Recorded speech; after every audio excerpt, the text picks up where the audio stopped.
have what they want, you deserve what they want. I hope they get what they want. I just want you. Have a couple kids, got the whole block looking like.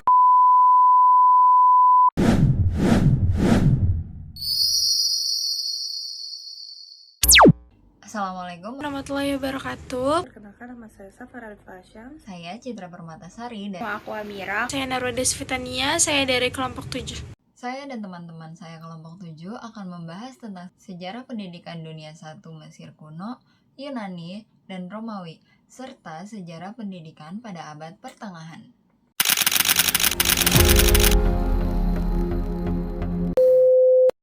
Sebelum masuk ke pembahasan sejarahnya, saya, Citra Permatasari, akan membahas tentang pendidikan secara umum.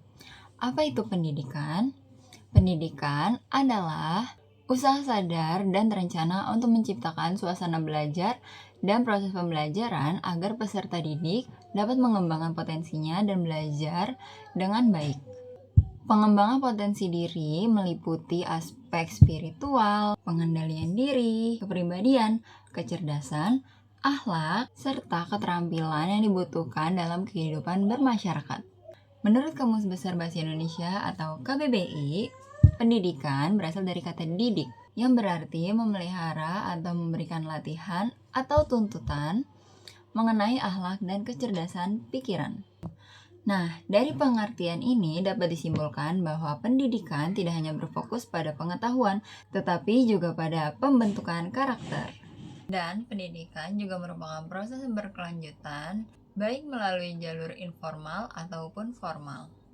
Selain itu, pendidikan juga berperan penting dalam membentuk sikap, nilai, dan perilaku seseorang. Melalui pendidikan, individu tidak hanya diajarkan menjadi pintar secara akademik, tetapi juga diarahkan agar menjadi karakter yang baik, mampu berpikir kritis, serta bertanggung jawab dalam kehidupan sosial. Dengan demikian, pendidikan tidak hanya berfokus pada penyampaian ilmu pengetahuan, tetapi juga pada pembentukan karakter, sikap, dan kepribadian seseorang. Pendidikan menjadi sumber faktor utama dalam membangun sumber daya manusia dan kemajuan suatu peradaban. Setelah memahami pendidikan secara umum, selanjutnya kita akan melihat bagaimana pendidikan pertama kali berkembang pada peradaban awal dunia, dimulai dari Mesir kuno. Assalamualaikum warahmatullahi wabarakatuh. Perkenalkan, nama saya Naura Desvitania dari kelompok 7. Di sini saya akan memaparkan pendidikan pada zaman Mesir kuno. Tahukah teman-teman, pendidikan di Mesir kuno merupakan salah satu sistem pendidikan tertua di dunia loh. Sistem pendidikan pada masa ini sudah cukup terstruktur, mencakup pendidikan dasar, menengah, hingga pendidikan agama. Tujuan utama pendidikan di Mesir kuno adalah untuk memenuhi kebutuhan hidup dan keagamaan. Ilmu pengetahuan dipelajari sebagai bekal agar seseorang mampu berperan dalam berbagai bidang, seperti pertanian, pemerintahan, hukum, dan keagamaan. Selain itu, belajar juga keterampilan dasar seperti membaca, menulis, dan berhitung, yang diajarkan untuk keperluan kehidupan sehari-hari. Namun sangat disayangkan nih teman-teman, karena pendidikan di Mesir kuno memiliki ciri yang cukup khas, yaitu disiplin dan sangat ketat dalam proses pembelajaran. Selain itu, pendidikan tidak dapat diakses oleh semua lapisan masyarakat pada zaman itu. Pendidikan hanya diperuntukkan bagi kalangan tertentu, seperti keluarga bangsawan, pejabat, serta calon juru tulis atau scribes. Nah, bagaimana nih pendapat teman-teman setelah mendengar pernyataan dari klip yang tadi? Hal ini sangat jelas menunjukkan bahwa pendidikan di Mesir kuno bersifat elit dan untuk kaum-kaum tertentu, dan berfungsi juga untuk mencetak pegawai negara yang patuh terhadap kekuasaan raja atau Fir'aun.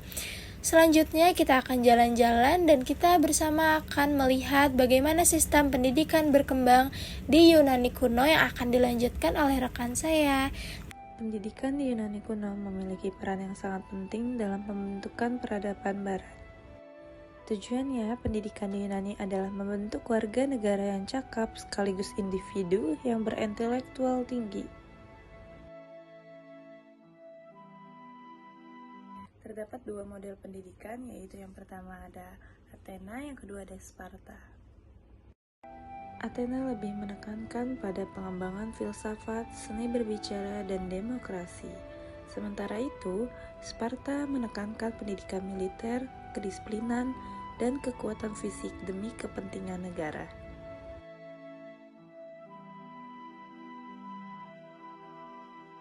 Melalui lembaga seperti Akademi Plato dan Lyceum Aristoteles, pendidikan Yunani berhasil meletakkan dasar pemikiran kritis dan rasionalitas.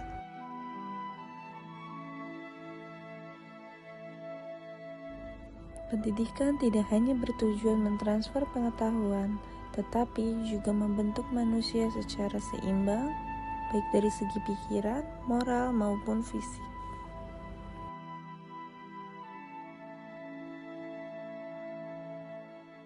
Selanjutnya, pendidikan Romawi kuno dipengaruhi oleh Yunani. Pada awalnya, anak-anak belajar di rumah dengan bimbingan orang tua, mulai membaca, menulis, dan berhitung.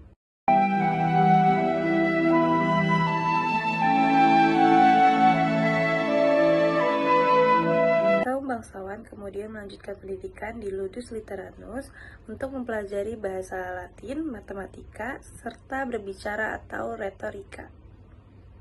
Pendidikan Romawi bersifat praktis dan berorientasi pada negara, dengan tujuan menyiapkan generasi yang mampu berperan dalam pemerintahan, hukum, dan politik.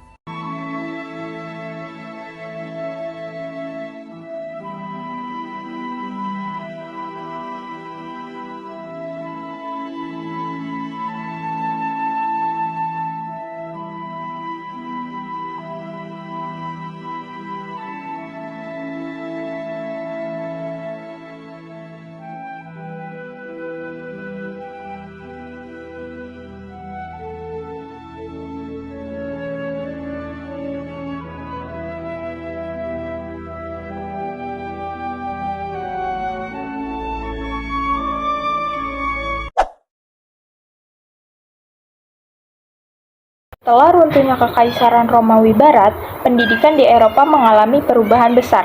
Pada abad pertengahan, gereja menjadi lembaga yang paling berpengaruh, sehingga pendidikan berada di bawah kendalinya. Tujuan utama pendidikan pada masa ini adalah mendidik kehidupan rohani dan mempersiapkan calon rohaniawan. Lembaga pendidikan yang berkembang antara lain sekolah katedral, sekolah biara, sekolah istana, serta universitas yang awal muncul pada abad ke-12 hingga ke-13, seperti Universitas Bologna, Paris, dan Oxford. Kurikulum yang digunakan adalah Trivium dan Quadrivium.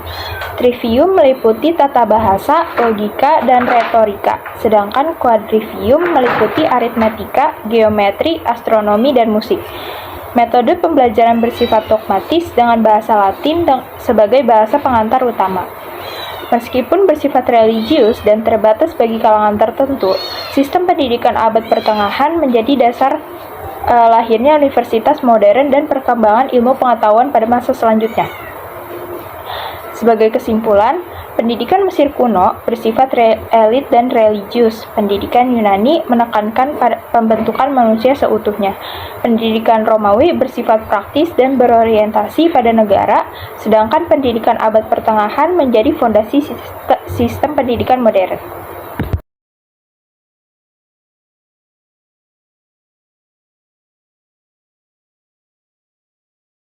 Sejarah tidak berhenti di sana. Memasuki abad ke-14 hingga ke-16, Eropa mengalami masa Renaissance atau kelahiran kembali kebudayaan klasik. Jika abad pertengahan berfokus pada ketuhanan teosentris, masa Renaissance mulai bergeser pada kehebatan potensi manusia atau yang kita kenal sebagai humanisme. Pergeseran paradigma pada masa ini, pendidikan bukan lagi hanya untuk mencetak biarawan, tetapi untuk membantu manusia universal, individu yang mahir dalam seni, sains, olahraga, dan politik. Tokoh-tokoh seperti Erasmus dan Petrarch mulai mengkritik metode dogmatis dan beralih pada pemikiran kritis.